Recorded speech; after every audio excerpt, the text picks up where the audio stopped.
আজকের এই ভিডিওটি একটু স্বার্থপরের মতো শুনতে মনে হতে পারে, বাট যেটা রিয়ালিটি, যেটা সত্যিকারের আমাদের এই সমাজে বর্তমান সময়ে নিজেকে প্রতিষ্ঠিত করার জন্য, সফল করার জন্য প্রয়োজন, সেই কথাটাই আজকে আমি এখানে বলছি।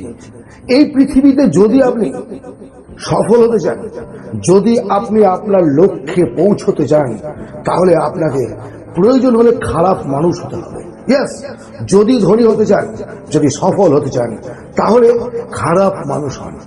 এবার খারাপ মানুষ মানে এখানে খারাপ মানুষ বলতে আপনি আপনার জন্য, আপনার সাফল্যের জন্য যদি সেটা সঠিক ওয়ে হয়, আপনার পরিবার, সমাজ, বন্ধু বান্ধব, এমনকি দেশও যদি আপনার বিপক্ষে যায়, তবুও পিছু হতে হবে না।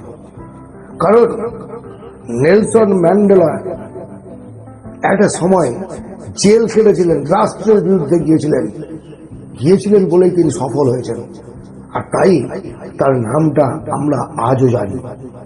সো ফ্রেন্ডস, প্রয়োজনে দেশের বিরুদ্ধে যেতে হবে, প্রয়োজনে পরিবারের বিরুদ্ধে যেতে হবে। আমার একটা মেয়েকে পছন্দ, পরিবার তার সঙ্গে আপনার বিয়ে দেবে না, লাইফ আপনার, আপনি শুনবেন না। ইয়েস, আপনি বোঝান, যদি না বুঝে আপনার লাইফ, আপনার থটস, আপনার এই যে ব্যাপারগুলো না, আমরা প্রত্যেকটা সমাজের মানুষগুলোকে বেশি পাত্তা দিতে গিয়ে নিজেকে পাত্তা দিতে ভুলে যাই।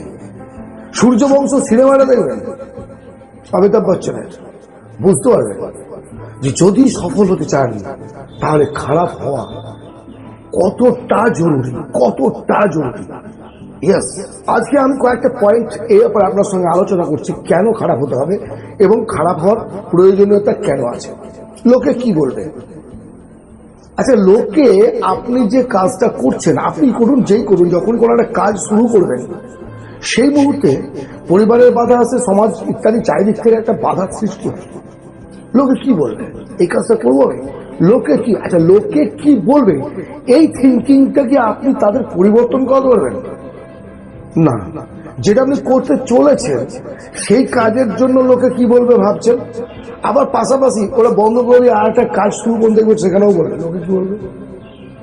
লোকে যে যা বলার বলতে দিন, আপনি নিজে সঠিক পথে চলুন, নিজের কাজগুলো আপনি করে যান।